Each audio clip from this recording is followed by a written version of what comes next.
Daddy? I'm in a dreamless sleep, but I hear the word. The significance of the word escapes me. I'm exhausted. It's been months since I've had a full night's sleep. Daddy? It calls again. The word is louder now. The voice behind the word is worried and a little scared. I'm just awake enough to know that I need to wake up. I open my eyes and try to convince myself that I'm dreaming, but I know I'm not. Every night, this child wakes me up. Where I sleep doesn't matter. Outdoors, hotels, hospitals, the location makes no difference at all. Somehow, she finds me. Daddy! It's a little girl's voice, high and shrill, and she's scared.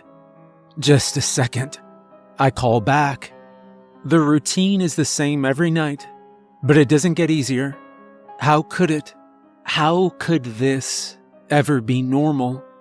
I sit up in bed and reach for my glasses. Then I stop. No glasses. It's easier if I can't see the details. I'm coming. I call again and slide into my slippers. For the 100th time, I ask, why is this my responsibility? Why did she choose me? I'm not her father. I'm not anyone's father. My thoughts are still undisciplined, and for a moment, I think about the child's mother. It's too much. It's just too much. I feel cold. I start to shake. The shake progresses to heaving shudders, and I don't try to fight it. It's easier if my body has this time to convulse. I let my body have this small moment of rebellion before I force it to stand. My body is numb, and I am thankful. Diligently, I place one foot in front of the other. My legs are heavy. Head down, I have to focus on my steps to not fall. There is a pressure in the back of my head, and that means she can see me. I raise my head. I'm standing in the doorway of my guest room. The door is open as usual. The lamp beside the bed is on as usual. The figure is in the center of the bed, holding a stuffed bunny as usual. I kept calling, and you didn't come, the figure says. I have a hard time waking up, I say, and force myself to walk into the room. What time is it? 312, she says. The shrill of fear has gone from her voice, and I am thankful. I've started to think of it as she. It has a little girl's high voice, piercing and innocent in a way that I can't explain. How long have I thought of it as a girl? I bend down and squint at the bedside clock. 3:12, I say. 3:12, she repeats. I get that wrong sometimes. It takes practice. I'm sure you'll get it, I say, and smile down at the child. She hugs her stuffed bunny. Are you warm enough? Yes. Would you like me to get you some water? No. My throat goes rough as I ask, is it time to go to Mommy's room? Yes, she says from behind her bunny. I force myself to hold out my hand, and cool, smooth scales press gently into my palm. Then I stifle a shudder as innumerable scaled tendrils wrap themselves around my wrist and forearm. The child's form writhes as it raises from the bed. I can see the movement, but the details are blurry, and I am thankful. Could you turn on the light? She asks when we enter the hallway. Her request is so genuine, it surprises me. How could something like her be afraid of the dark? I turn on the hallway light and briefly wonder if I should purchase a flashlight for her. We walk. The child is silent. Her current form conceals much of her sharp edges and power, but occasionally a claw or a spine grazes against my leg. She is coiled and prepared to attack. It's all right. We're almost there.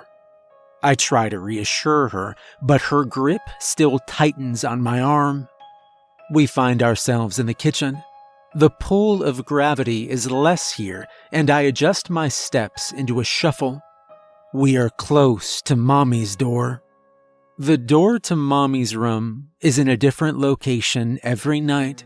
The basement, the linen closet, the couch, and a filing cabinet have all been doors to Mommy's room. The shape of the door does not matter. The door has been broad, narrow, crooked, or straight. It has been curved or flat. When the door is curved or spherical, I close my eyes. It's easier that way. This night, the door to Mommy's room is in the pantry. The ceiling, the food, and the walls are gone, but the floor remains. We walk forward and stand in the middle of a galaxy. My kitchen only visible through the pantry door. I remind myself that it was good that I didn't bring my glasses as I stand in the center of a blurry night sky. I feel the mother's presence. Large tentacled masses distort the light around us. The mother is a titan, a force that existed before gods, and her child is holding my hand. The child's hold loosens, and I prepare myself for what comes next. I will my muscles to relax as she wraps her small, sinuous form around me in a sharp hug. She is home, and I am thankful. "Good night, Daddy," she says as she peels her many limbs away from me. "Good night, little one," I reply. She hands me her bunny and floats towards a writhing mass of stars.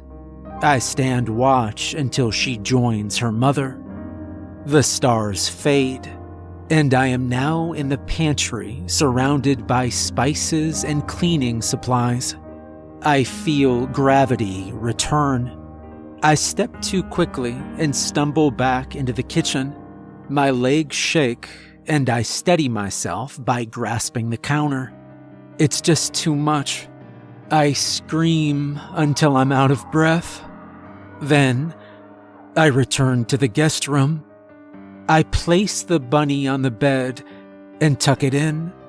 The child will want it when she returns.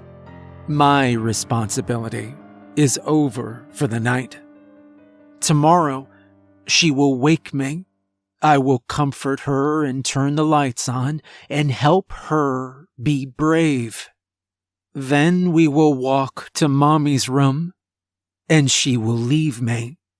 We will do this again and again, night after night, until I can no longer wake up.